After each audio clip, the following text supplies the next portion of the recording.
Olá, sejam todos bem-vindos a mais um resumo da semana, o resumo pré-carnaval. Sexta-feira gravamos todas as sextas, né? Então daqui a pouco o carnaval tá rolando e a gente tá aqui gravando, né, Ricardo Isso, Rose? Danilo. Pois é, Vamos dizer que foi fácil, hein? não foi. Eu ia dar um migué, mas vocês viram semana passada aí que o Ricardo queria porque queria, né? É Só que verdade. aqui, galera, vamos fazer uma confissão para vocês, a gente fica do lado da estação Tietê e do lado O do Sambódromo. Sambódromo. Tá um inferno aqui, por isso que eu não queria. Mas cá estamos, vamos fazer então, portanto, um bom programa para você, com as informações dessa semana que, por sinal, pegou fogo. Ricardo, seja bem-vindo aqui, já, Obrigado. né, adiantando aqui o Ricardo aqui do meu lado, transmissão simultânea entre o Política do Bom Senso e o canal do Ricardo Rou, certo? Certíssimo. Pois é, semana começou, vou começar rápido aqui porque meu amigo vai para os camarotes Não. da vida, não é, Ricardo? É, de vez em quando é bom se divertir um pouquinho. Vamos lá, olha, essa segunda-feira nós começamos finalmente com a retomada dos trabalhos no Congresso Nacional. Aqui o vídeo, uma qualidade maravilhosa, diga-se passagem, agora melhorou aqui. O vídeo vocês têm aqui no canal da Política do Bom Senso a abertura do ano legislativo, que é a cerimônia que faz com que o recesso legislativo acabe e os trabalhos sejam retomados. Né? E aí tem todo aquele cerimonial, tiro de canhão, o Lira subindo a rampa, etc, etc, tudo para só voltar a trabalhar. E aí tem discursos. Nos discursos, tivemos o presidente do Congresso Nacional, que é o Rodrigo Pacheco. Nós também tivemos o Pacheco, falou aqui, e aqui está o Arthur Lira, o presidente da Câmara. Que cada um falou. E também uma mensagem do executivo que foi lido pelo Bivar. Tá? Que fase do Bivar, hein? Pois é, rapaz, ele é secretário lá. Que fase. Ele era presidente do PSL na partido. campanha do Jair Bolsonaro 18, campanha vitoriosa, inclusive. Uhum. E agora aqui, como deputado federal, leu a mensagem do Poder Executivo, então toda aquela coisa, tiramos as pessoas da pobreza, etc, etc, etc. As mensagens mesmo que fazem sentido da gente consignar são a do Lira e a do Pacheco lá no final. Todas elas estão aqui no canal que você quiser conferir. Em suma, o Lira, o Pacheco primeiro falou aqui que esse ano temas espinhosos serão analisados, tais quais fim da reeleição para executivo, tá? Um mandato para o Supremo Tribunal Federal, e ele falou da limitação das decisões monocráticas aqui, mas é um assunto que já está em andamento, inclusive ano passado já teve votação. Já, mas o Senado ainda não. Então Por ainda isso falta lá no Senado. que acha que onde, só para complementar, os ministros do Supremo queriam dar uma segurada no processo. Porque Passou se ficar na lá, Câmara, tá tudo bem. não aprovou, não aprovou, segue o baile. Uhum. Mas diz o Pacheco que vai pôr para andar. Tudo depende da flexibilidade do rabo da lagartixa, como diria um amigo meu. Isso. Agora, você ia falar alguma coisa? Aprovou no Senado, não aprovou na Câmara ainda. Uhum. E na Câmara o Lira falou que talvez não tenha tanta, né? Tanta Isso. Porque ano passado, quando tivemos algumas investidas do Supremo, os senadores falaram, e aí aprovou esse projeto. Aí o Lira, só porque eu falei, apontei, ele desapareceu.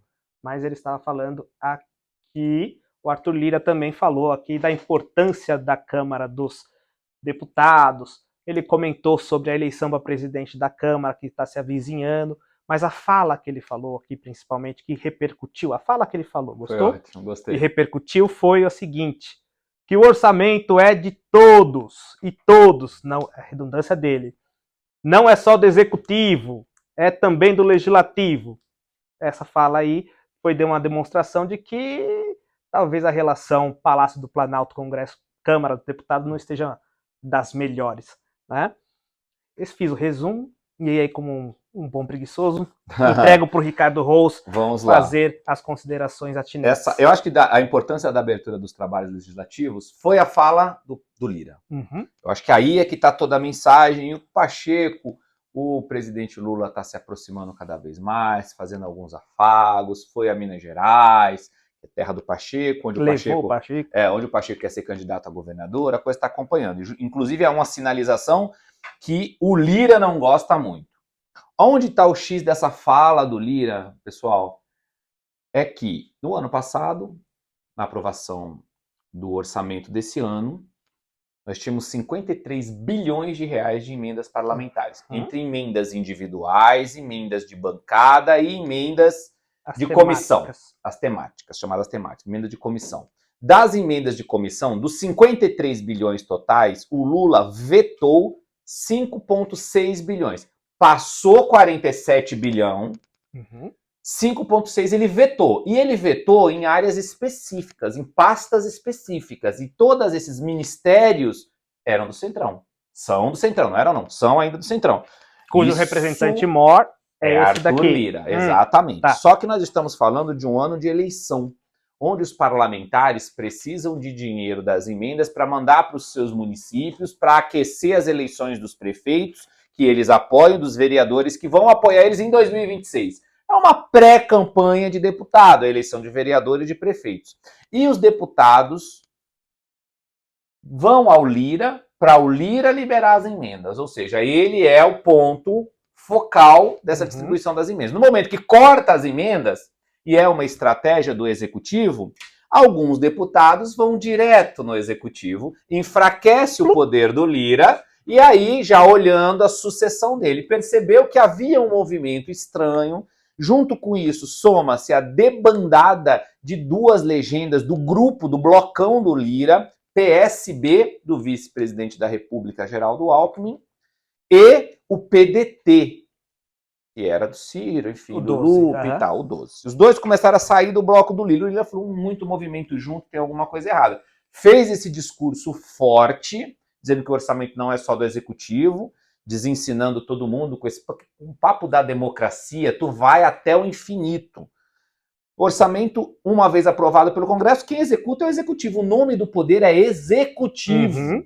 Né? Não é colaborativo o poder, é Executivo. Mas ok, vamos seguir aqui. E teve uma reunião recente agora do Lira com o presidente da República. Depois dessa fala dele, o Lula, que é um jogador hábil do xadrez político, e o Lira é outro jogador. Então foi um baita de um jogão entre os dois. Bom jogo aí. Só que o Lira saiu muito bem, porque ele tirou o Padilha, o Padilha, que é o articulador do governo no Congresso Nacional, ok? Ministro das Relações... representante do Palácio do Planalto aqui. Lá é quem articula com os deputados. E o Lira falou, não vou falar com o Padilha, eu vou falar com o presidente da República, o presidente do Legislativo falando com o presidente do Executivo, ok? E o Lula disse, sim, nós falamos através do número de celular próprio que vai estar com um dos meus assessores. Então, quando o Lira quiser falar com o Lula, sabe-se lá qual o tema, vamos acreditar aqui que é um tema republicano, que é tudo pelo nosso país, que é tudo pelo povo, né? É isso que a gente quer acreditar, só que não. Enfim, aí ele fala direto com o Lula. Então, isso foi um sinal importante que foi dado ao Lira, esse diálogo direto. Aí eles vão falar dos 5,6 bilhão que o Lira quer que libere de um jeito ou de outro, pouquinho a pouquinho. Não saiu nenhum novo ministério, não saiu nenhum... Mas vai sair esse dinheiro desses 5,6 bilhões de reais, não vai ficar parado lá a comando do Executivo, não. O Lira vai conseguir alguma coisa porque ele retoma o poder de articulação com os deputados. Ele tem no blocão do Lira algo em torno ali de 160 deputados, 170 e poucos, perdão, mas com a saída do PSB e o desembarque do PDT, ainda está no diálogo o PDT, ele cai para uns 140, 144 deputados, que é muito poder. Ou seja, o presidente, para aprovar qualquer coisa, além da articulação, ele precisa muito do Arthur Lira. Então, esse ano, que a gente já acha que é um ano mais ou menos, justamente porque é um ano de eleição, e o foco vai estar nas eleições municipais, vai ter muita coisa para rolar, porque tem temas espinhosos, o governo não quer que alguns desses temas passem, quer urgência em outros temas, tem projetos travando a pauta e tudo na mão do Lira. Então, olha, realmente é um jogo bem complicado, difícil muitas vezes da gente entender, mas aqui o Política do Bom Senso está para isso, para ajudar a ensinar. Então, realmente, deve ter sido um puta jogo legal de ter visto, era porque eram ser duas cobras. Isso. Né? Ali, que não tem nenhum besta ali. Não. Né? Esse ano já acaba o mandato do Lira? Acaba no final desse ano que vem, no final do ano, eleição do novo presidente. Novo presidente da Câmara dos Deputados. E para quem não sabe, é um cargo de extrema importância, seja para o Legislativo, quanto para o Executivo. Por quê? Além de ser o representante dos deputados, ele também tem uma coisa que eu acho que é muito importante, que é a pauta. Vamos dizer que eu virei um deputado agora e fiz um projeto para instituir... Se Deus quiser, amém! Instituir o Dia do Copo. Típico processo. É um parlamentar legítimo de Brasília. Institui o dia do copo. Vou lá, todo mundo pega assinatura, todo mundo discute a importância do copo, etc, etc, nas comissões, etc. Muito bonito. Agora, se eu não tiver um bom trânsito com o presidente da Câmara, nunca meu projeto do dia do copo vai para frente. Porque ele fica ali dependendo da minha boa vontade de pautar. Pautar é colocar para votação lá no plenário. Né? Então vamos analisar que o interesse do dia do copo seja do presidente da República, porque ele tem um acordo aí com vários vidraceiros e companhias limitadas de que o dia do copo vá para frente. Depende, de novo, de um bom trânsito com o presidente da Câmara e, consequentemente, também do Senado, porque o que acontece em um replica para o outro. Se não tiver esse trânsito, o projeto empaca e fica parado. Se empacou e ficou parado, eu, como presidente, não consigo trazer o compromisso que eu assumi com os vidraceiros, por exemplo. Então a pauta é muito importante. Como você falou, tem itens que o governo tem interesse que sejam votados, como o PL 2630, que esse ano vai ser discutido, regulamentação das inteligências artificiais, principalmente por conta das eleições, né? E tem outros processos de lei, ou projetos de lei, que o governo não quer que seja pautado. Então tudo depende da presidência da Câmara. O presidente disse que o presidente Lula disse que não vai interferir na eleição. Mas, pô, como eu disse, é muito importante para o presidente da República ter um aliado ou uma pessoa com a qual ele pode mandar um zap, né, ter o número direto ali lá na Câmara. Então, esse ano, como o Ricardo falou aí, não ter poder é uma coisa muito ruim, porque o Lira, ele não pode ser novamente candidato, então ele vai passar para um outro que o suceda, né? Então ele vai indicar alguém. E tendo uma pessoa que indiquei, pô, eu te abonei, então me ajuda aí, me deixa com alguns cargos, né? Agora, se o governo, com toda a força dele, porque é o governo também ele foi eleito com milhões de votos, então se ele abona outra candidatura, coloca um concorrente de peso comigo. Então eu posso perder o cargo. Então, além de perder o cargo, perder a importância, perco os cargos, e todos os acordos em Brasília, que eu colocar cargo aqui, cargo ali, eu vou perder, então vira um parlamentar de baixo clero. Só para vocês lembrarem, reforçar o que ele está falando, teve um elemento que talvez vocês lembrem, talvez não, chamado Rodrigo Maia. Foi muito proativo quando presidente da Câmara. Saiu da presidência, ninguém desapareceu. Mais ouviu falar, ninguém sabe mais nem onde está direito. Por conta disso, se você faz parte desse chamado centrão, né, como o Ricardo falou, é uma coisa nominada, ninguém sabe quem está lá dentro, é uma grande gosma com um monte de deputados, porque você perde a personalidade. Né? Coisas para que a gente veja. E do lado do Pacheco aqui, gritando que vai analisar, mas já teve a oportunidade de pautar, inclusive no passado, não pautou porque não quis. Isso. Continuando aqui, nós temos mais uma notícia, dessa vez na terça-feira, uma boa notícia para nós pagadores de impostos. Não é a melhor, porém é uma boa.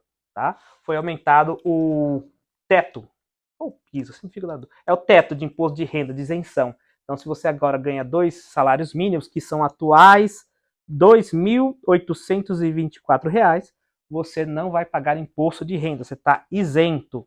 Lá na campanha presidencial, o Lula prometeu que seria de R$ 5.000 a isenção. Porém, ano a ano, ele está aumentando um pouquinho, segundo eles, a ideia é chegar no último ano de mandato com R$ 5.000 de limite. O ideal, eu acredito, que seria colocar na lei 5 salários mínimos, que aí, independentemente do ato do executivo, já atualizava. Mas eu não estou com a caneta na mão. Tá? Ano passado teve um probleminha aí, porque como ele tinha entrado no governo, todo mundo falou, e os 5 mil? Cadê a isenção? Porque logo daqui a pouquinho você tem que fazer declaração de imposto de renda. Então logo que o Lula assumiu, já começou essa cobrança, imposto de renda, imposto de renda. E ano passado falou assim, não, princípio da anterioridade, não pode diminuir, dar isenção no mesmo ano. Né? E aí eu gravei um vídeo falando, galera, a anterioridade é para aumento de impostos, isenção não tem problema nenhum. Aí a menininha linda aqui falou, para de passar fake news. E olha que coisa, alguns meses depois o governo foi lá e fez o quê? Deu a isenção. Então, olha que legal, que bom que o PL 2630 não foi aprovado, porque senão você estaria me acusando de ter cometido um crime. Né? Eu poderia te processar. Olha que maluquice. Mas não quero fazer isso. O que eu quero dizer com tudo isso é uma boa notícia. A gente pode esperar aí que os 5 mil chegue. Aliás, eu sei a resposta, mas já adiantando, para o pessoal que não sabe, por que já não dá uma canetada e dá 5 mil reais de isenção? Explica essa questão, Ricardo. Primeiro ponto, esse MP aqui é medida provisória, tá? É literalmente o que o Danilo falou, uma canetada que foi dado. Agora, diferente do doutor Danilo aqui, não, que a gente está sempre bem alinhado na linha de pensamento, eu não acho que aconteceu nada. Zero. Foi o que aconteceu que o Lula fez. Vou explicar para vocês por quê.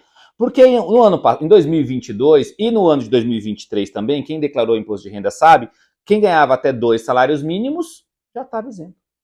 Agora só atualizou pelo valor atual. Exato. O salário mínimo teve uma correção, ele aumentou um pouco, ok? Com esse aumento passou além da tabela. Então veio a MP e corrigiu o IR. Então, ano passado, quem ganhava 2 salários mínimos não pagava IR, ano retrasado também não, nos 4 anos do Bolsonaro não. Esse ano também não. Então nós continuamos no 0 a 0. Só que hoje em dia se vende tudo como se fosse, sabe? Nossa, agora você que ganha 2 salários mínimos não vai pagar imposto. Ei! Nada, não aconteceu nada. 0 em cima de 0, somado a 0. Mera correção. Não dá para dar uma... Dá, na minha opinião, dá. Vou Tanto que ele aumentou aqui. Isso, vou dizer para você, na canetada, dá para ele fazer até 5 mil, não faz isso porque o governo está querendo arrecadar imposto e 5 mil reais de isenção, nós estamos falando de 95% da população brasileira. Uau! Aí a gente não sabe se ainda exatamente, mas é algo em torno de um rombo, vamos assim dizer, imenso. Não sei precisar os números, mas é um rombo imenso. Então tem muita coisa para se calcular. Foi promessa do presidente da República. Tá aí nos anais da gravação que caiu na internet e nunca mais some, não é verdade? Então se você procurar um pouquinho, você vai achar que o presidente prometeu que na gestão dele, quem ganhasse até 5 mil reais não pagaria. Nós já estamos no 2º ano do governo e agora são 2 salários mínimos a tabela. Isso, então, 2 salários mínimos você está isento.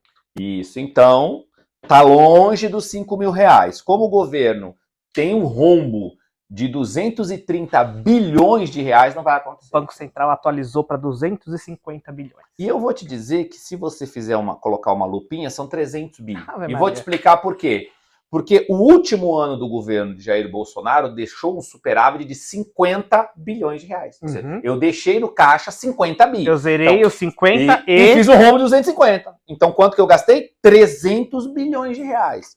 E aí eu falo para você, porque já teve essa discussão em vários programas que eu participo, inclusive na Jovem Pan com um economista, que fez questão de falar que ali ninguém era economista, ele era. Que a dívida era bom. Essa notícia que hoje em dia a imprensa está dando por aí. Olha, como fazer uma notícia ruim se é uma notícia boa? Não, dever 230 bi, porque déficit o nome está falando, está devendo, é déficit, tá? Menos 230 bilhões. Como é que isso é bom? Não tem bom, para você entender. Dever não é bom. Tem gente que tem capacidade de endividamento, então ela capta dinheiro para poder, então, evoluir.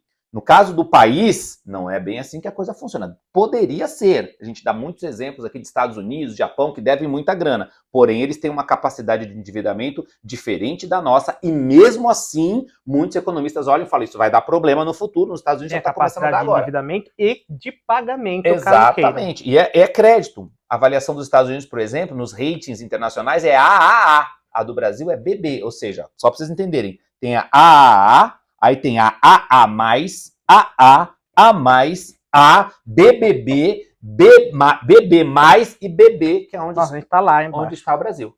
Então veja a capacidade dos Estados Unidos, AAA, ou seja, como o mercado olha e fala, qual a credibilidade, qual a chance desse país me dar o calote? É quase nenhuma. Pode emprestar que ele vai te pagar. Agora, o BB já não. O BB você olha e fala, tem uma chance razoável. Por isso a nossa taxa de juros é alta. Por isso que a gente tem que compensar o risco do investidor com um juro maior. Nós estamos pagando por aquele dinheiro. Então, um país como o nosso, dever, ou seja, ter aí um déficit orçamentário de 230 bilhões ou 250 bilhões de reais é um problema. Aí diz o Fernando Haddad que vai perseguir o déficit zero, que é zerar. Ou seja, eu não está sobrando dinheiro, mas também não estou devendo dinheiro. Mas o presidente Lula deu uma entrevista ontem dizendo que se tiver o déficit zero, ótimo. Se não tiver, ótimo também. Então, Aí a gente já ficou... Itatiaia, é isso. Que ele falou que o pessoal fica perseguindo déficit. Isso, tem que gastar para a população. Não é bem assim. Tem. De novo, muitos empresários fazem isso, gente. Muita gente faz isso. Pega dívida para poder investir. Com o investimento cresce, com o crescimento paga a dívida e continua grande. No nosso caso, nós temos 50 bilhões de emendas parlamentares, nós temos um montão de ministério, um montão de dinheiro público jogado, 16 bilhões de lei Rouanet, então não tenho tanta certeza. Eleitoral, e aí? Fundo eleitoral de 5 bilhões de reais para fazer campanha de vereador e prefeito. Então eu não sei se esse gasto é um gasto que vai proporcionar crescimento. Você entende a diferença? De você contrair uma dívida para poder pavimentar uma rodovia que vai escoar o agro para... é outra história, essa rodovia vai ficar ali por muito tempo. Agora dá 5 bi na mão de candidatura de vereador e prefeito, esse dinheiro vai ser gasto no ano eleitoral, não aconteceu nada na economia. 50 bilhões na mão de deputado, eles vão queimar isso aí com pequenas nano-obras quando não tiver ali, né, aquele overprice, aquele superfaturamento ali que a gente nunca sabe. Enfim, não estamos gastando bem, sem contar que foi antecipado o pagamento de precatório, que até hoje eu fico me perguntando por quê, já que nós estamos devendo 90 bilhões de reais, poderia ser pago até 2027. Aí o Fernando Haddad falou, não, vamos pagar agora. Não, vamos esperar até 2027. E foi lá e pagou 90 bilhões de reais. Tem uma lógica financeira, mas mesmo assim, 90 bilhões de reais que saiu nesse caixa desse ano. Ou seja, e 60 bilhões é o pagamento do aumento do Bolsa Família, que já foi programado desde o final do governo Bolsonaro, que é 60 bi. Quando a gente fala de emenda parlamentar de 53 bilhões, para vocês terem uma ideia, todo o Bolsa Família do Brasil inteiro são 60 bilhões. É um Bolsa Família e 513 deputados e 81 senadores. A mesma proporção, o mesmo valor que nós, enquanto nação, estamos gastando. Mas, enfim, segue o baile. Não dá para eles fazerem agora a redução da alíquota, aumento da alíquota do imposto de renda para quem ganha até 5 mil reais, porque eles não têm dinheiro. Não tem condição de abaixar, porque vai muita gente deixar de pagar, então tem que tirar o dinheiro do mais pobre, que é aí que está uma faixa imensa aí. Eu acredito que a solução aqui mais inteligente, porém prejudicial para o governo, por isso talvez não tenha tido engajamento, era uma lei fixando. A isenção é de X salários mínimos. Ótimo. Porque como o salário mínimo atualiza todos os anos, você consegue também com que a tabela também seja atualizada todos os anos. Eu dei uma olhada, uma pessoa falando que quando começou a conversa de isenção, lá longe, perto do plano real, quando colocou lá 400 reais, que era o valor na época, se fosse atualizando aquele valor conforme a inflação, ia estar em 9 mil reais. Então a isenção tinha que estar muito para cima. Não está nesse valor porque é conforme a conveniência do governante. Então a gente fica aí à mercê. Mas eu espero aí que vá para 5 mil reais, que já ia me dar um adianto danado. Principalmente daqui a pouquinho que vai ter que declarar imposto de renda. Mas continuando aqui na nossa pequeneza, vamos falar de transparência internacional. Opa! Na semana passada, se vocês tiverem boa memória, e quem não tiver também eu resgato o assunto, a Transparência Internacional divulgou o índice, caiu aí, o índice de percepção de corrupção. Caiu foi o índice de percepção da corrupção aí. Ó. Caiu e o Brasil também caiu no ranking. Foi para 104º de 180 países. O que é esse ranking? É uma nota de 0 a 100, quanto mais alta, mais a população percebe, não perceber que nem nós percebemos, o Brasil é corrupto, mas percebe que combate, tá? Então, quanto menor esse índice, mais o país é leniente, mas deixa, é corrupção, o próprio cidadão também é conivente, essa é a ideia, né? Ano passado, nós tínhamos uma posição aqui, nós tínhamos uma nota 38, 38, 38 fixa e depois foi para 36. Esse 36 fez com que a gente caísse aí algumas posições. Isso aqui foi muito ruim, muito falado. O Controladoria Geral da União, o Palácio do Planalto, todo mundo falou, não, é absurdo que o Brasil está caindo, porque o Brasil está fazendo o nosso trabalho aqui. Você que está me ouvindo, pergunte se é você próprio. Está fazendo trabalho contra a corrupção? Enfim, todo mundo falou, não, a gente está fazendo trabalho contra a corrupção aqui, esse índice aí é... Mas quando era governo Temer e governo Bolsonaro, esse índice aqui, quando atingiu o número 35, por exemplo, era legal. Tá? Aí as pessoas vão falar, tudo é recado, tudo tem um porquê, né? o Dias Toffoli mandou investigar a Transparência Internacional depois de que esse índice foi apresentado. Devo ser honesto, Dias Toffoli é ministro do STF, e STF é um poder que a gente chama de inerte, ele não age por si, existem exceções, mas obrigado, ele não age per si, ele é provocado. Então foi um deputado Rui Falcão, deputado federal do PT, ele apresentou uma denúncia dizendo o seguinte: olha, essa ONG aí que está todo mundo falando, ela está administrando 2,5 bilhões de reais vindo da leniência da JF. Tá?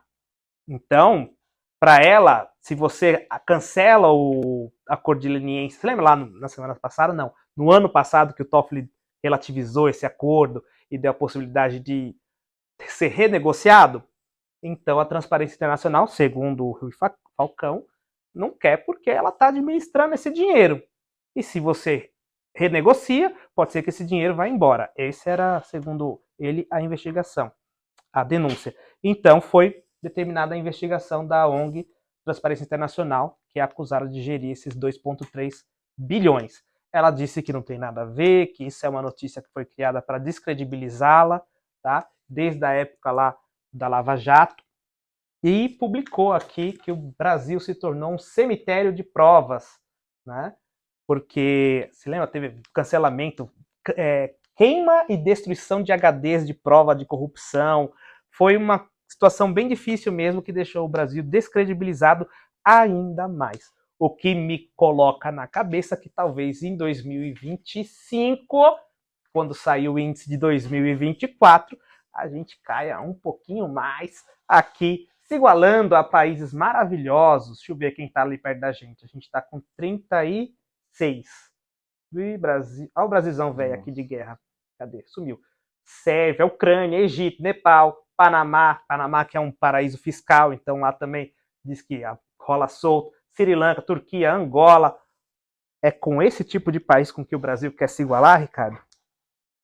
Olha, Danilo, realmente primeiro que nós todos temos a percepção de que o combate à corrupção ele foi obliterado, diminuído. Vamos falar bonitinho aqui. Ele foi diminuído. Certamente em 2025, quando sair os índices de percepção da Transparência Internacional, nós vamos cair provavelmente mais uns pontinhos. Só por questões desse próprio acordo. Independente, a Transparência Internacional faz esse índice há muitos anos. Não foi de agora. E a gente não está tão bem assim há muitos anos. Há muito tempo. A nossa percepção é de que o Brasil é um país que tem muita corrupção, sim, em diversas esferas, nos 3 âmbitos de governo, municipal, estadual, federal, no executivo, no legislativo e no judiciário. E também nas empresas privadas. Dá uma pausa. Você falou que há muitos anos, aqui o maior índice que a gente teve foi 43. 43 a gente ia ficar na frente de Cuba e China. Olha, ou seja, ainda nós estamos mal faz muito tempo. E sim, você vê, agora nós tivemos um acordo, o fim desse acordo, ou a flexibilização de um acordo de leniência, de um dos maiores escândalos de corrupção do mundo, que foi o escândalo do mensalão, petrolão, não sei o que lalão, levou um ex-presidente para a cadeia, várias pessoas presas, vários donos de empreiteira e tal presos. Aí eles confessaram que fizeram crimes de corrupção, que pagaram propina. Aí eles concordaram em pagar o dinheiro de volta, a parte desse dinheiro de volta, nesses acordos de leniência.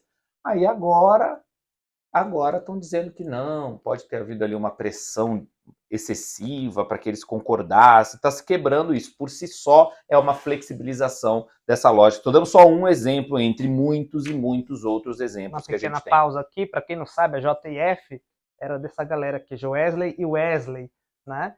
Que tinham negócios, por exemplo, na JBS. Né? Hoje eles diversificaram, né, para não ficar com um negócio único. Mas foi essa empresa aqui que estava no meio de um monte de escândalo lá na época, né, dos governos petistas. Foi essa galera aqui que falou, olha, erramos e, portanto, vamos pagar aí um dinheirão.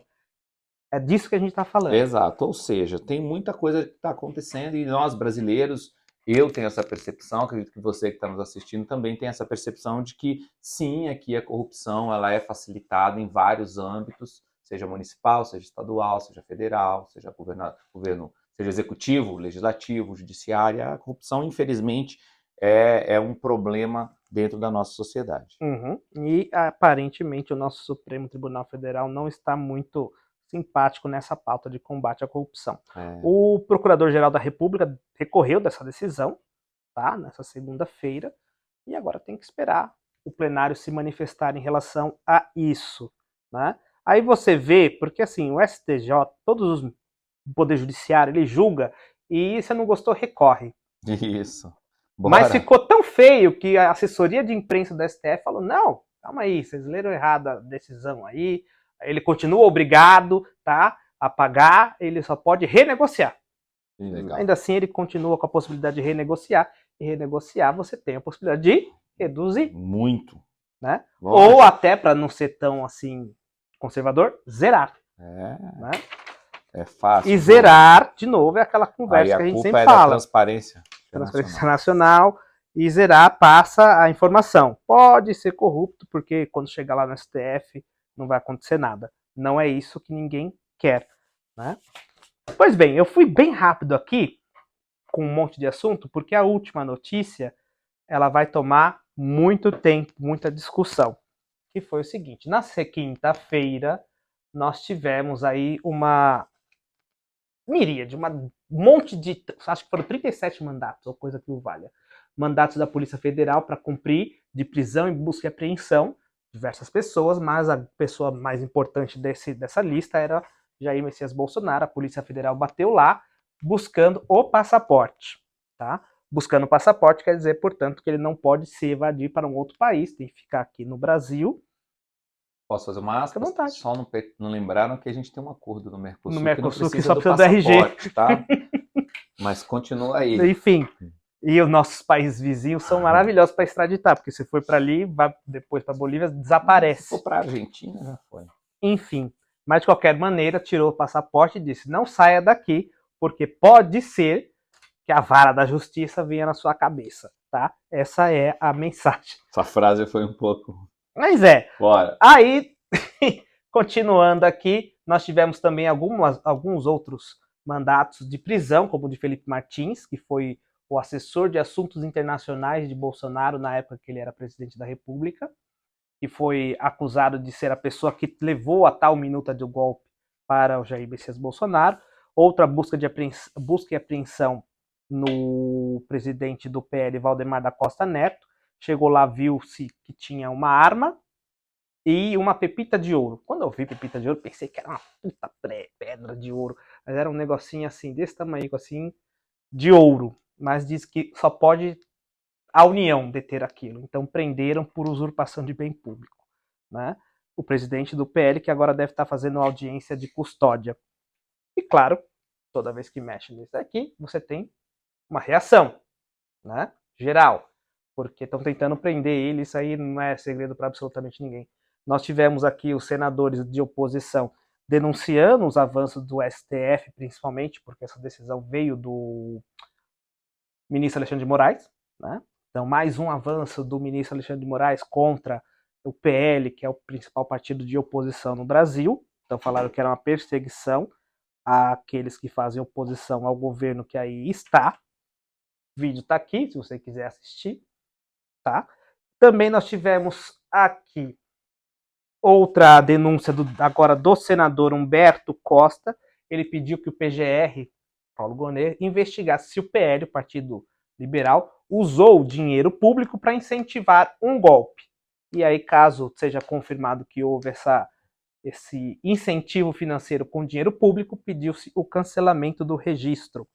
O senador Hamilton Mourão também, depois da operação, usou a tribuna para pedir uma reação dos militares, o que, de acordo com o PSOL, foi uma instigação de golpe. Então o PSOL pediu aí a prisão preventiva de Mourão. Aí como é que fica a imunidade parlamentar? É uma discussão que a gente vai ver pela frente, tá? E surgiu aqui hoje, quando eu acordei, um vídeo de uma reunião que foi utilizada como argumento para justificar as buscas de apreensão. É uma reunião que aconteceu em 2022, enquanto Jair Messias Bolsonaro ainda era presidente, em julho, então estava ali na véspera das eleições. Ele dizia o seguinte, Em suma, o vídeo está aqui também, a íntegra, o vídeo está aqui para você assistir no nosso canal, mas se você não quiser ficar ouvindo o Bolsonaro falar durante 1h33, em suma foi, se a gente não fizer nada, a gente vai perder as eleições. Aí, depende da forma como você vai interpretar. Fazer o que, portanto? Em como ele era presidente, é fazer, tipo, vamos trazer conquistas e realizações do nosso governo para a gente mudar o cenário, ou vamos fazer algo mais agressivo? Eu analisei o vídeo, escutei a 1h33, e não tem nenhuma ordem do tipo, vamos quebrar tudo. Mas tem a fala do general, que era o GSI, você lembra qual era o GSI do Bolsonaro? Enfim, é um senhorzinho, um general, Augusto Heleno, falando que tinha que tomar algumas medidas mais enérgicas em relação a algumas instituições. Né? Acho que foi essa parte mais pesada. Aí eu quero fazer aqui uma pequena aulinha de penal para você entender como é que funciona e entender toda essa lógica. Como que funciona um crime? Primeiro momento, dá na cabeça, fala, poxa, podia roubar um banco, né? Podia roubar um banco. Mas como é que eu vou fazer isso? Aí você passa para a fase de preparação. Olha, tem um banco na avenida tal, aí eu vou lá, vejo que tem tantos seguranças, vejo se ele está armado, faço a preparação, plano, contrato as pessoas, etc, etc. Tá, posso interromper? Claro. Eu também estou aqui tendo uma aula aqui de, não é minha área, né? Sou formado em administração pública. Isso é crime? Calma que a gente chega lá. Ah, tá. Vou chegar lá. E aí tem, de fato, a consumação, a execução. O roubo, no teu caso, do teu exemplo. O que é punido no Brasil? Daqui para lá. Exceto se aqui tiver algo que consome algum crime. Por exemplo, eu comprei uma arma para roubar o banco. Ok. A posse de arma irregular já é crime. Aí, nesse caso, só a posse. Ok. Entendeu? É daqui para frente que é punido. Tá? É da execução para frente. E caso a minha execução seja frustrada por algum motivo, dá-se a tentativa do crime. Ah, mas eu pensei em matar alguém. É horrível. Todo mundo já pensou em dar uns tapas. Enfim, todo mundo já pensou. Eu também ficava indignado das aulas de penal. Mas essa é a lei. Dura lex, sed lex. Ok, mas a lei é compreender o povo pensando, ruim, né? Mas é a lei, tá? É assim que é a lei. A preparação, o cara comprou tudo ali, ele já tinha tudo armazenado. Se ele não cometeu nenhum crime específico nessa preparação, também não é punido. Somente a partir daqui que é punido, tá? Os crimes, os típicos crimes, matar, roubar, sequestrar, é aqui, na execução. Pois bem, o que a gente tem de cenário hoje? A gente tem o 8 de janeiro, cuja preparação e a cogitação até hoje não se sabe. A gente tem uma CPI aí que não provou nada, tanto é que o Alexandre de Moraes continua investigando. E a gente tem um outro cenário, que é a tal minuta do golpe aí, tá? Eu coloquei o bolso aqui para pensando, só para ilustrar, não estou falando que foi ele que pensou, mas vamos dizer que ele pensou. O presidente Temer fez uma entrevista recentemente, ele falou, olha, pode ter havido uma intenção, né? Então houve a cogitação, a preparação, que foi a tal minuta do golpe, mas houve a execução desse. Então tá exatamente o seguinte, a gente tem um crime que chegou na execução, mas não tem esses elementos. E a gente tem um outro que não sabe se ainda foi crime, tá? Porque teve a cogitação, a preparação, mas não teve talvez a execução. O que eu desconfio que está acontecendo? Tá vendo que falta uma figura aqui e aqui, justamente onde, se eu mudar aqui, elas se encaixam? Se eu conseguir trazer, Alexandre de Moraes, tá? Se eu conseguir ligar de alguma forma essa tal minuta de golpe com o 8 de janeiro, que foi essa pataquada que aconteceu lá no dia 8 de janeiro, eu tenho exatamente o caminho do crime completo. E aí, portanto, eu tenho todas as justificativas para prender todo mundo que eu quiser. Hoje, de novo, eu ouvi aquela 1h33, não tem nenhuma fala do Bolsonaro dizendo bora assinar esse negócio. Na decisão do Alexandre de Moraes, que tem 100 e poucas páginas, tem muitas falas de assessores, de pessoas do Exército, da Aeronáutica, da Marinha dizendo que não queria fazer, né? Então tem conversas de pessoas que estão girando ali na órbita do Bolsonaro, mas não tem ele falando. No direito é muito lindo, porque a gente pode falar tudo. Lá no Mensalão, aconteceu quase a mesma coisa.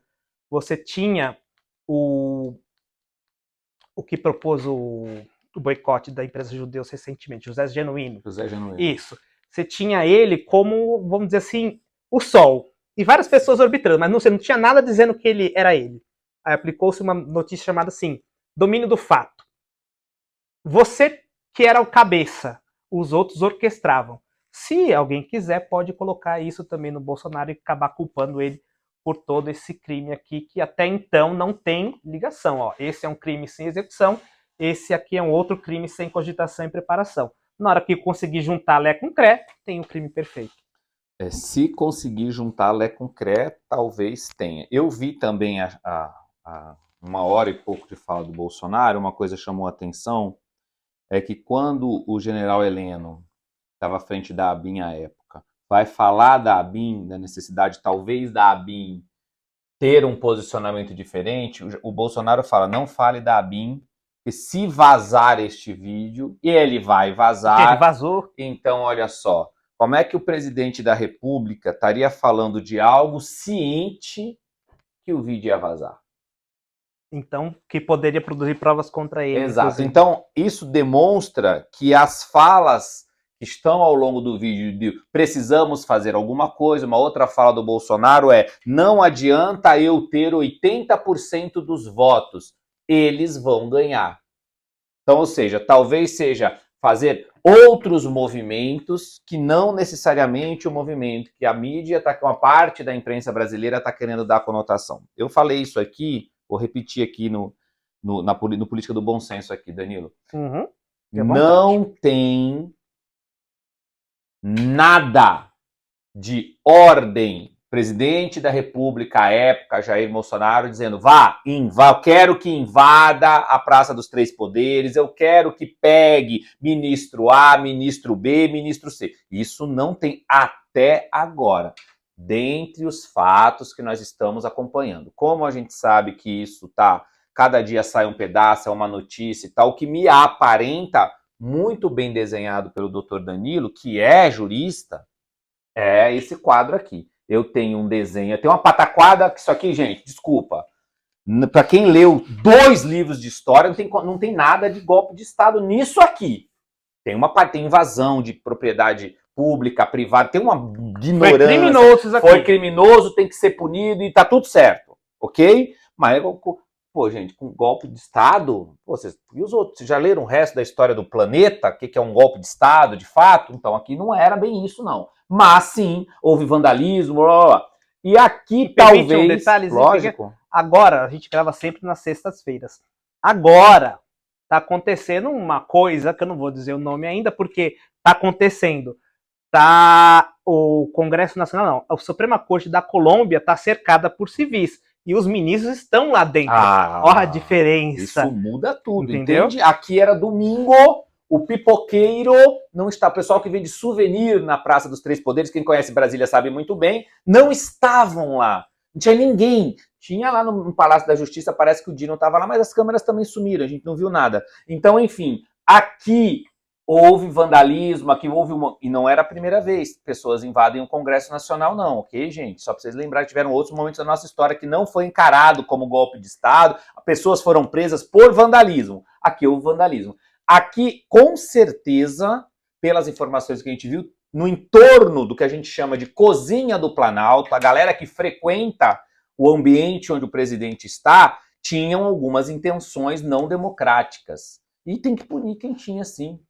Quem defende a democracia, e eu falo por mim, posso falar pelo Dr. Danilo, somos democratas e defendemos a democracia, não aceitamos esse tipo de palhaçada, não. Mas olha que louco. Não chegou até exatamente, aqui. Não teve. Isso aqui parou ali. Alguém pensou, alguém desenhou, temos que... Mas não foi para lugar nenhum, não aconteceu. Então, realmente, e nós não encontramos até agora nada que diga que Jair Bolsonaro fez. Gente, quero que faça, vá lá, procure fulano, chama o general A, o general B, o general C, quero que eles... Não. Então, com o que nós temos hoje, no dia dessa gravação, não há nada que diga isso. Pode ser que amanhã apareça. Acho eu que não. Acho eu que não deve aparecer, porque senão já tinha acontecido, gente. No despacho do Alexandre de Moraes, você vê que tem coisa lá para falar de joia, tem coisa lá para falar de vacina, estão tentando vários caminhos, mas ainda não estão conseguindo chegar. Agora, óbvio, Valdemar da Costa Neto do PL foi preso, mas foi preso por porte ilegal de arma. Que dizem que nem era dele. Ele disse que era uma arma de valor sentimental, que estava vários anos lá, que era de alguém, de alguém, de alguém. Aí tem essa tal dessa história da Pepita, que eu não estou entendendo. 11 mil reais foi o que foi avaliado o valor da Pepita, que para o Valdemar da Costa Neto é menos que um jantar. Então, com dinheiro público? Sim, com dinheiro público, mais ou menos que um jantar. Enfim, no fim do dia, está lá por outras questões. Agora já não querem que o advogado do Valdemar fale com o advogado do Bolsonaro, não querem que o Valdemar fale com o Bolsonaro, bem nas bordas de uma eleição municipal. Então isso vai ter um impacto nas eleições municipais? Ah, sim, vai ter um impacto. A gente tem um candidato no Rio de Janeiro que estava crescendo nas pesquisas, que era o Ramagem, delegado que estava à frente da BIM também, e que é deputado federal pelo PL do Rio, candidato à prefeitura do Rio de Janeiro. Vai atrapalhar a candidatura do Ramagem? Muito provavelmente vai. O partido dele vai respingar nele, se é que vai ter ainda a candidatura dele, porque ele está no meio de um fogo cruzado muito grande. Em São Paulo, o Bolsonaro tinha acabado o PL de indicar um nome para o prefeito Ricardo Nunes escolher como possível vice. Isso vai enfraquecer as negociações da indicação desse nome? Com certeza. A própria equipe do Nunes acendeu um alerta amarelo. Opa, peraí, vamos esperar mais, vamos conversar, porque a gente não sabe qual o impacto que a prisão do presidente do PL, que é o partido do Bolsonaro, vai ter. O cerco em torno de Bolsonaro, apreenderam o passaporte. A mídia, parte da mídia, fala que já existe um cronograma para prender Jair Bolsonaro, que já está desenhado esse cronograma. O primeiro passo é prender o passaporte dele, apreender, e foi apreendido. Aí você limita ele a andar aqui. Exatamente, ou seja, no fim do dia existe um cerco se fechando em torno de Jair Bolsonaro. O que eu faço, trago aqui de questionamento para você, Danilo, e para quem nos acompanha no Política do Bom Senso, é o seguinte. Nos Estados Unidos, depois da derrota do ex-presidente Donald Trump, do Biden, ele disse que não ia entregar, que ia não sei o quê, entregou, passou, fez a posse como tinha que ser, e aí logo no dia 6 de janeiro, teve lá uma invasão ao Capitólio, que é o Congresso norte-americano, um monte de gente foi preso, muita gente atribuiu só que o Trump tinha, não tinha, enfim. Até um pouco mais à frente, o Trump foi fichado. Tem a fotinho dele lá, os americanos chamam de mug, aquela foto dele com aquele negocinho, que inclusive rendeu um baita dinheiro para a campanha do Trump, aqui entre nós.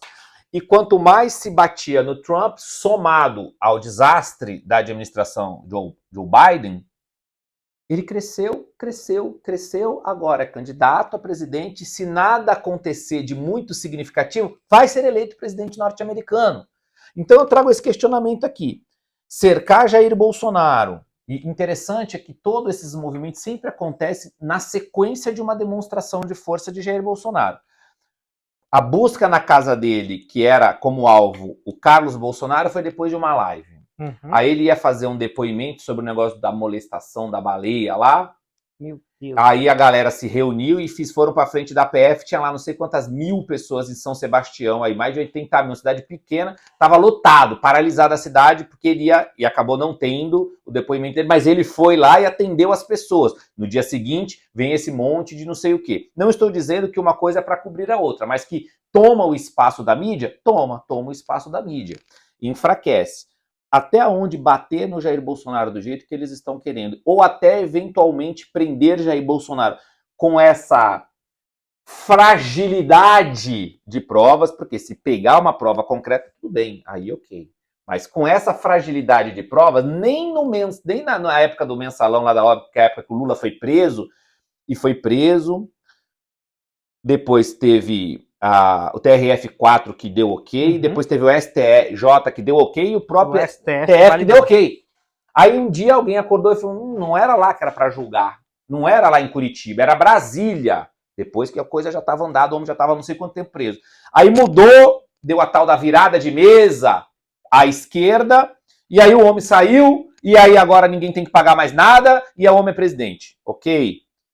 A história está se repetindo. A história está se repetindo do outro lado, exatamente, Danilo. Agora é do outro lado, agora não tem quase nada, vai prender o homem, e o homem pode ser que seja massa de pão. Quanto mais você bate, mais cresce. Eu vi, inclusive, uns jornais aí falando que tá na hora de parar de falar de Bolsonaro, porque dá mídia para ele. Né? Realmente é mais ou menos esse pensamento aí. Quanto mais tá batendo, mais ele tá crescendo. É. Né? Mas eu gostei muito disso aqui, viu, Danilo? Acho que isso deu para ilustra entender? Eu muito acho aí. que assim ficou fácil Ficou. de entender. Você tem o 8 de janeiro, que por enquanto não tem autor, e você tem um negócio aqui que por enquanto não se sabe o que aconteceu. Se eu conseguir juntar, tem a prisão. Ah, mas não deu certo. Ok, porque o crime é de tentativa de abolição. Porque se ele for consumado a abolição... Não haveria nenhum Supremo. Não tem ninguém para punir depois. Acabou. Né? Então ele é de tentativa. Ah, mas é ridícula essa tentativa. Que pena. E aí, se comprovado, se comprovado que apodreça do inferno, e se comprovado, aí sim faz sentido a ação contra o PL, mas tudo isso depende dessa condicionante. Se for provado. Isso depende de investigação, tá?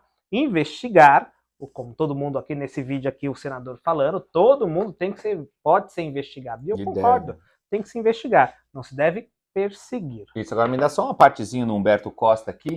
Fica Há um senador do PT pedindo a cassação. Esse aqui. Isso, gente, olha, presta atenção. Isso aqui tá passando meio despercebido aí. Um ou outro deu a notícia, o Danilo trouxe aqui, muito importante. O PT, um senador do PT pedindo a cassação de registro do principal partido à direita no Brasil hoje. Tu tá entendendo o que tá acontecendo? Ou seja, não é só prender o ex-presidente, segundo colocado na eleição, e principal líder da oposição hoje. É aniquilar o partido inteiro. Não vai mais existir o PL. Tem um roteiro aí, não sei se eu tô aqui... Não, é o comecinho de alguma merda muito grande. Tem uma coisa complicada aí, hein? Tem uma coisa complicada aí. Vale a pena ficar esperto nesse tipo de movimento aqui, que às vezes a gente não dá muita atenção, daqui a pouco sai um despacho de um monocrata qualquer lá, e bum, acabou. Aí a gente vai correr atrás depois. A gente que eu falo é a sociedade. Sim, de novo aqui, gente, se comprovado, eu quero que todo mundo apodreça. Sim, de novo, aqui não tem que passar pano pra ninguém, não. Mas por enquanto... Agora, nós queremos também que o Estado democrático de direito valha, porque senão não tem nada. Se a gente fazer as coisas arrepio da lei, não sobrou o quê? Não precisa da gente aqui comentando, porque né, não vale lei, então para que a gente precisa comentar? Vale a vontade do moderador. Né? Gente, como eu falei, essa notícia aqui era mais complicada. Posso te fazer um questionamento? Você deve. Por favor. Se eu souber, teria o maior prazer em responder. Eu li o despacho do Alexandre Moraes, ok? Onde ele coloca no despacho que ele era vítima e talvez a principal vítima. Certo. Que eu achei meguinho também, hein? Caramba, a principal, tudo bem, que seja. Ele colocou no despacho dele. Tá bom, uma das principais, aí realmente eu concordo. Não, ok. A principal não sei. Eu vou ficar só com a parte da vítima, tá bom? Tudo bem. Ele, como vítima, poderia estar no... Olha, um comentário que uma repórter da CNN falou, justamente isso. Ela falou, fala que ele é vítima, mas não pode julgar, mas alguém tem que julgar. Realmente. Poxa, por isso que alguém que não seja necessariamente a vítima. 11, eu só tenho um. Eu lembro que na faculdade, nós estávamos falando de impedimento e suspeição, que é justamente isso aqui. Você me deu um tapa na cara, eu sou juiz. Pô, vou te condenar a pena perpétua. Isso é óbvio. Né? Por mais democrata e amante da democracia que eu seja, eu vou pesar na caneta, porque eu sou a vítima. Né? Aí eu lembro que na faculdade a gente falou, professor, e quando tiver a suspeição de ministro Supremo? Aí passa para outro. E quando tiver a suspeição de 2, de 3, e quando tiver o Supremo inteiro suspeito? Aí ele ficou com aquela cara, tipo, isso nunca vai acontecer. Aconteceu. Né?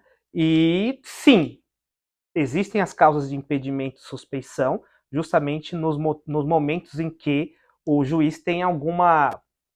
Ele é afetado de forma direta ou indireta, como nesse caso, que é diretamente afetado. Né? Porém, devo lembrar que ano passado, depois do Zanin entrar no STF, julgaram inconstitucional, ou seja, não precisa mais observar, o artigo que fala de impedimento e suspeição, principalmente para ministros do Supremo. Porque falou que o Brasil é muito amplo e nós somos apenas 11 aqui, então imagina que alguém familiar nosso entre com uma ação e aquele processo vai cair ali, é meio que impossível, a gente é só 11. No final das contas, meio que ignoraram a questão de impedimento e suspeição. A despeito disso, como eu sou legalista e é o que está na lei, para mim é o que deve ser observado, sim, deveria no mínimo se declarar suspeito. Gente, eu tenho total interesse nessa causa. Falaram que vão me enforcar, caçamba. Pô, então, pelo amor de Deus, eu não vou passar para o meu amigo Ricardo aqui, que é o próximo. Ainda recairia uma suspeita no Ricardo, porque nós somos brothers aqui, nós somos no Supremo. Eu sou ministro, você também é, né? Porém, a suspeita baixaria um pouquinho. Lógico. Porque não sou eu. Mas, okay. Mas, de novo, isso é falando de lei. Que ultimamente não está sendo tão a linha guia. Aí. Mas a retirada do ministro Alexandre de Moraes foi solicitada por senadores da República ligados à direita, encabeçados pelo senador Magno Malta. Eu acho que, inclusive, tem pelo menos aí um indício, pô, Alexandre... Aí vamos falar realpolitik aqui, né? Vai para o plenário. A gente tem 11 ministros no Supremo.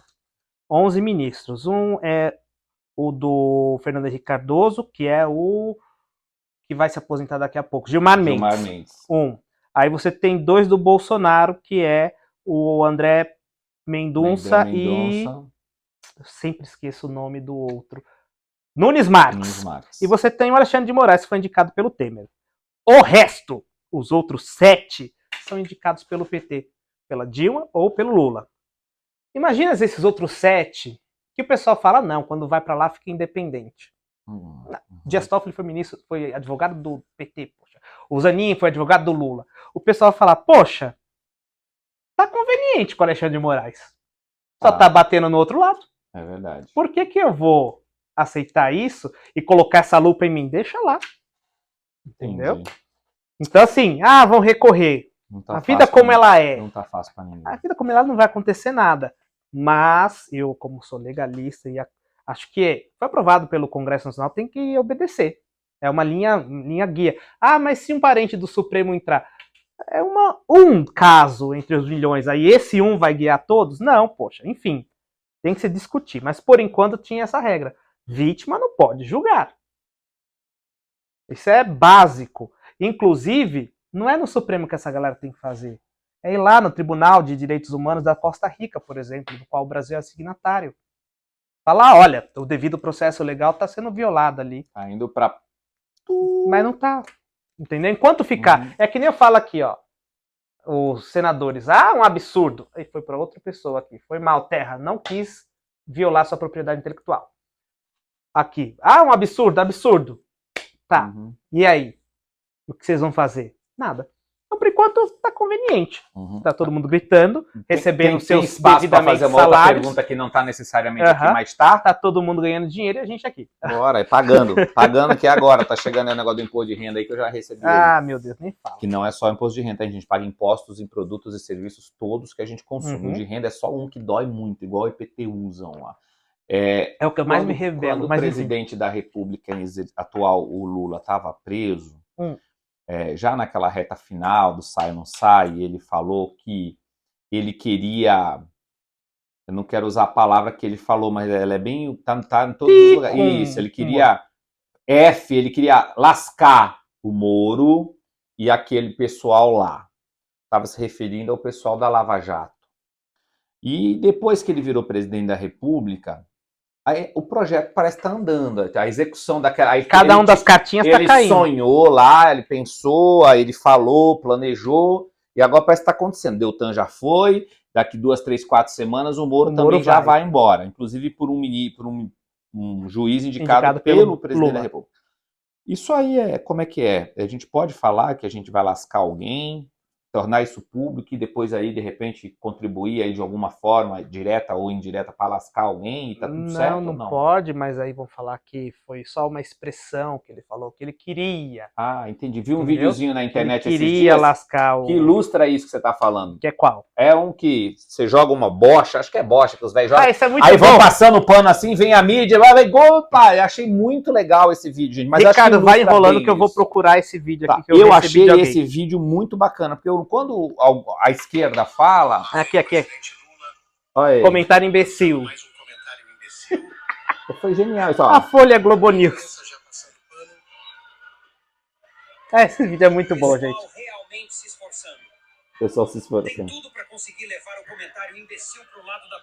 Foi só uma brincadeira. Esse vídeo é muito bom. É muito legal, porque é interessantíssimo quando a esquerda faz um comentário que não é legal, mas tá tudo bem, foi só um comentário, foi só Isso. mal interpretação. Ele é um senhorzinho, ele tá E em já outro tiveram tempo. vários. Aí quando é alguém da direita, aí é pra matar, pra prender. Inclusive tem um daqui a pouquinho que eu vou falar. Vamos lá, vai. Do Tambor. Inclusive tem um shorts aqui Esse do Tambor também é outro comentário dessa linha do vídeo aí, um comentário completamente aqui, ó, imbecil. shorts. Tem do auxiliar geral também, né? Assistente tem, geral. também tá aqui. A gente vai falar. Não, se for falar, vai a noite toda aqui. Mas é só dessa semana. Só dessa semana. Tá? Numa visita a São Bernardo do Campo, na fábrica da Volkswagen, o Lula falou assim: quem é essa menina aqui? Ela vai cantar? Não. Ah, então ela é mulher de alguém? Não. Ah, então uma afrodescendente dessa aqui gosta de tocar tambor, de um batuque, né? Ei, presidente, hein? Vambora. Eu, sinceramente, bem sincero aqui, tá. Eu vi aqui um tom, assim, sem intenção de ser racista, mas fosse em outros tempos a mesma fala... Se fosse Bolsonaro? Seria completamente... O Bolsonaro tava preso, pô. Enfim. Tava preso. Junta todos esses cenários, é aquilo que eu tava falando. Tem que ser investigado, mas perseguir não é a melhor opção. E cada pinguinho que cai me coloca que tá havendo uma perseguição.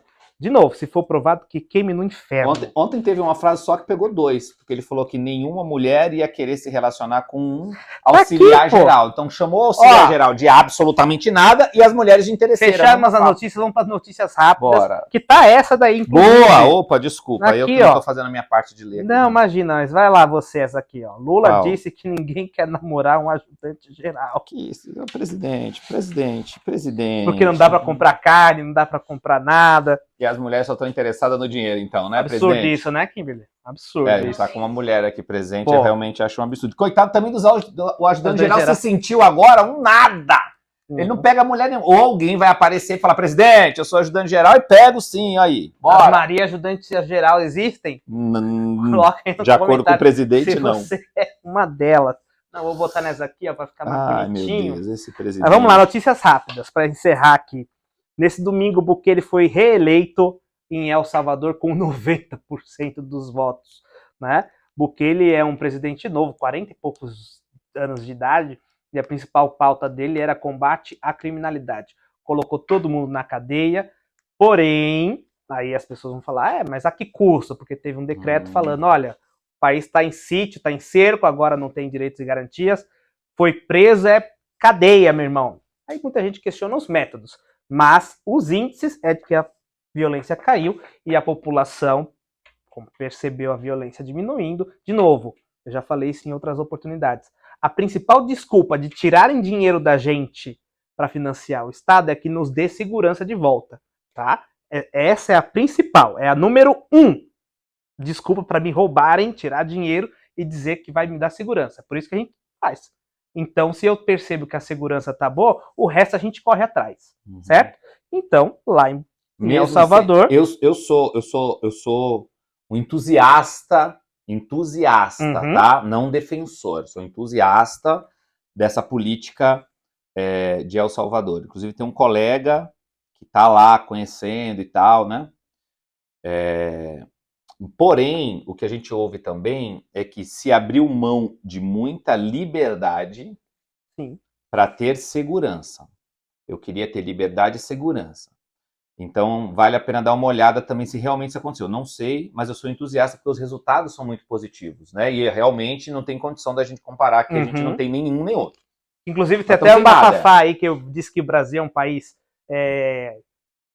colega da criminalidade. Foi uma fala do presidente Bukele, lá de El Salvador, que ele disse que ele já conversou várias vezes com o presidente, algumas vezes com o presidente Lula, porém nunca trataram sobre segurança pública. Muita gente tem ido a El Salvador, inclusive a atual ministra da Argentina, que me falou o nome dela, que foi a mínima ideia.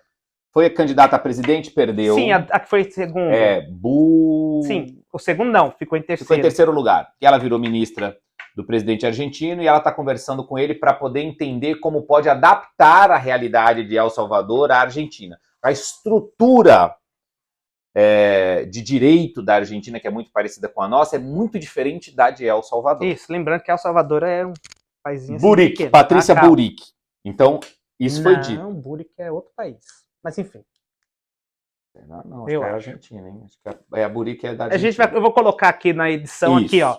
Mas eu acho que é a Buric, agora ela é ministra do Milei, e ela falou com o presidente de El Salvador. Ele falou algumas vezes com Lula, nunca sobre segurança pública. E diz que todo país que quiser combater os narcotraficantes e a criminalidade consegue, desde que haja vontade política de seus governantes. Porque em alguns países, os governantes estão juntos, inclusive, com os criminosos.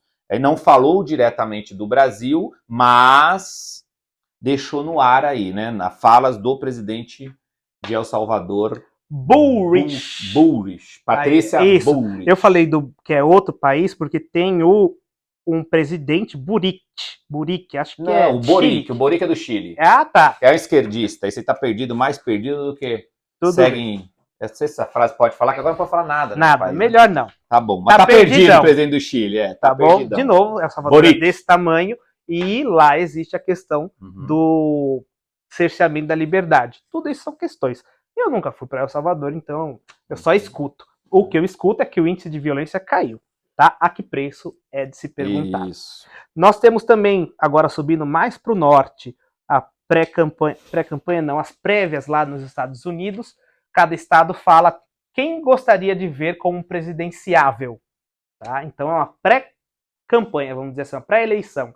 E aí tinha lá, no estado de Nevada, Ricardo Reis, Danilo Matos e a Kimberly. Ou nenhuma dessas opções. Ou nenhuma dessas opções ganhou. Ou seja, o estado de Nevada não quer ninguém. A principal candidata, vamos chamar assim, oposicionista ao Donald Trump, que é a Nikki Haley, ela ficou com 31%, enquanto nenhuma dessas opções foi para 61%. Me permita só esclarecer que eu acho que ficou um pouco confuso. O Trump não constava na cédula. Isso aqui, ó, o Trump não estava na cédula. Isso, o Trump não estava. Então era a Nikki, uma opositora do Trump, dentro do Partido Republicano. Nós estamos falando das prévias, o modelo deles é diferente do nosso. Primeiro ele conquista isso dentro do partido, e ninguém. E o ninguém ganhou. Então, virou piada, com certeza. Né? Aí para Trump, isso. Mas realmente isso aí, o Trump vai levar de braçada. Mas lá exige que faça essa prévia, então tem que passar. Mas todo mundo sabe que o candidato vai ser Trump e do outro lado, Joe Biden. Só não sabe quem é a vice. Inclusive está aí uma disputa sobre a permanência de Kamala Harris como vice-presidente. Mas isso pra gente. Tem uma disputa do próprio Biden, gente. Que já é um senhorzinho, tadinho, que caiu. Esses dias eu vi um compilado de quedas. Meu Deus, que angústia. Eu vi ele falando que ele teve uma conversa com François Mitterrand. Que já morreu há 15... da França há muito tempo, não? Isso, já morreu. Então, ou ele esteve num centro espírita e falou com François Mitterrand, ou ele tá meio baruel mesmo das ideias, coitado. Enfim, mas vai ser isso. É o que os Estados Unidos têm para hoje. Vai ser Trump e Biden, e vai dar Trump, na minha opinião. Olha, a gente teve também aqui o Bacen atualizando o rombo lá de 230 para 250 bilhões, que o Ricardo falou que na verdade é 300. Isso. Porque se eu tinha 50, fui para menos 250, 300 de diferença. Qualquer dona de casa faz essa conta. Tá? E aí, quer dizer que você olhou na conta, tem menos 250 bilhões de reais. O governo não produz muitas coisas, até porque as próprias, você publicou isso hoje, as estatais, que seria uma forma de ganhar dinheiro, também estão devendo. Em débito. Então, qual é a forma de ganhar dinheiro que o Estado tem? Arrancar de você. Impostos. E você entenda todos nós que está chegando o imposto de renda. Exatamente. A nossa comprinha lá na Shein, na AliExpress e companhia, o imposto de renda, né? O facão vem, Ricardo, não tenha dúvida nenhuma. Essa semana também nós tivemos o fim aprovado numa comissão temática, tá? Do fim das saidinhas. A gente já discutiu isso bastante, principalmente no último resumo da semana do ano passado. Mas foi aprovado só numa comissão temática. Aí foi aprovado uma urgência, né, Ricardo? Para discutir direto no plenário. Tá? Vamos falando enquanto isso. O Lula falou que ninguém quer namorar um ajudante geral. Nós tivemos também aqui a dengue que tá pegando geral aqui no Brasil. Tá? Semana passada eu falei que a gente já estava com recorde num mês, maior do que em alguns anos passados, a quantidade de dengue aqui no Brasil. Mas não pode falar que é genocídio ainda, né? Ou já pode? Não pode? Não? Não sei. Eu não defendia que era genocídio anteriormente, então deixa pra lá. Pra mim, Mas também tem vacina não aí é. da dengue, tá? Tem vacina aí, podia estar vacinando todo mundo, compra aí e tal, mas não. Mas acredita que em alguns lugares não tem nem a de particular. Tamanha a demanda, porque a população tá vendo tudo isso aqui. Isso. Tá falando, opa. Só que ao contrário de outros tempos, o resto do mundo não tá tendo uma epidemia de dengue, né? Então, ou seja, talvez os japoneses produzissem aí com mais, né? Enfim, aí vai dar tudo aí certo. De novo, toda aquela dengue do amor. discussão, porque a da Butantan, se eu não me engano, também foi aprovada como eficaz, mas tem que passar por todo um processo burocrático na Comissão Nacional de Incorporação de Tecnologia ao Sistema SUS, a CONITEC, para depois ser aprovado para o SUS. Enquanto isso não acontece, a gente fica com a vacina do laboratório Takeda, se não me engano, que é o laboratório que faz a vacina Kedenga, com esse nome aí que eu não ia falar, mas valeu. Desculpa, foi não, eu não ia falar porque eu não sabia, não lembrava. Você lembrava que era um nome de estranho, Kedenga. Vai o Kedenga, manda os kits. Já tem laboratório particular que não tem dose, as únicas doses é só para a dose de reforço para quem já pagou, né? Mas para quem for agora, por exemplo, não tem, tá? 4 milhões é muita coisa. E, como eu tinha adiantado, agora, sexta-feira, está acontecendo uma baguncinha lá na Colômbia, né? O Gustavo Petro está incentivando a galera a cercar o Supremo deles, a diferença de que num dia útil, portanto, lá não tem essa de carnaval, então hoje é um dia normal lá, e tem ministro dentro da Suprema Corte. Talvez na semana que vem a gente repercuta o que aconteceu, porque pode ser dada alguma bosta lá.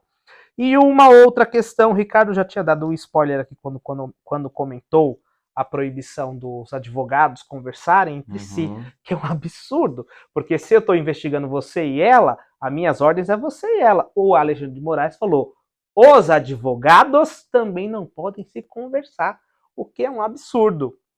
Porque os advogados, às vezes, você me processa, nós dois somos processados, mesmo que a gente tenha advogados diferentes, os dois podem conversar e ajustar uma defesa comum. Isso é normal, inclusive. Aqui o Alexandre de Moraes proibiu os advogados também de manterem contato entre si, né? Sem contar o fato também que a gente sabe, é público e notório, a dificuldade dos advogados em acessar os processos, né? A OAB diz que vai recorrer, na minha concepção aí, tardiamente, porque nós advogados estamos sendo tratados que tem cachorro. Aliás, nem vou falar que nem cachorro, porque a minha cachorrinha, diga-se passagem, tem um tratamento muito melhor, tá? Enfim, essas foram as notícias dessa semana, que principalmente repercutiram muito. Claro, tem muitas outras, mas para que você fique por dentro de tudo o que acontece, eu te dou uma recomendação, uma sugestão. Se inscreva nos canais, tanto do Ricardo Rose quanto do Política do Bom Senso, porque aí você não fica por fora do que acontece na semana, tanto na política nacional e internacional. Clicou no se inscrever? Muito importante, aparece um sininho. Eu nunca sei aqui, eu acho que ele vai estar por aqui, ó. Clicou no se inscrever, ativa um sininho. O que esse sininho quer dizer? Quando a gente trouxer um vídeo novo, ele vai te mandar uma notificação. Política do Bom Senso e o Ricardo Rose trouxeram um vídeo novo e aí você fica por dentro de tudo que acontece na política nacional e internacional. Ricardo Rose, @ Ricardo Rose Oficial. @ Rose Oficial, isso aí, Ricardo Rose Oficial. E o Política do Bom Senso no Instagram e no YouTube. Você é todas as redes, né, Rose? Todo canto, inclusive na que você não gosta. A TikTok, exatamente. Bem, um dia, se eu tiver uma equipe dedicada, talvez aí vai instalar nos computadores deles, não vai ser no meu mesmo, então tá tudo certo. Ele tem medo dos chineses pegar o dado dele. Um dia eu vou vir com o meu capacete de alumínio, tá bom, gente? Não precisa pegar não, só pedir mesmo. Gente, é isso, curta, se inscreve, compartilha, deixa o comentário, porque a gente fala um monte de assunto aqui. Tenho certeza que algum de vocês pode discordar, ou até concordar, enfim, discordar parcialmente. Deixa nos comentários aí qual é a sua visão de alguma dessas notícias que a gente trouxe, ou até mesmo uma sugestão de notícia que passou, que acontece. Isso. Tá bom?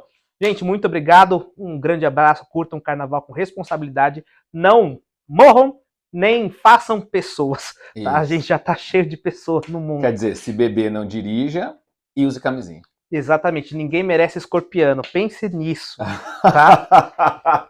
Pense nisso. É um movimento grande contra você agora. É o meme na internet, pô, é o meme na internet. Meus cabelos brancos diminuem a quantidade de pior que acho que esse ano nem dá, porque esse ano é comecinho de fevereiro, então Talvez esse ano não tenha esse movimento, ninguém merece escorpião. Aí nasceria quem? Eu não sei quem vem antes. Você sabe quem vem antes de escorpião? Escorpião, ele é... Gente, Libra, eu não sei. Galera, passem bem no carnaval, beba com responsabilidade, curta com responsabilidade e estejam vivos, porque na semana que vem, eu não sei se nós faremos resumo da semana, porque a semaninha é desse tamanho, tá? Mas na próxima a gente tá aqui sem nenhuma dúvida, tá bom? Gente, muito obrigado, um grande abraço, até o próximo vídeo. Valeu. Tchau, tchau.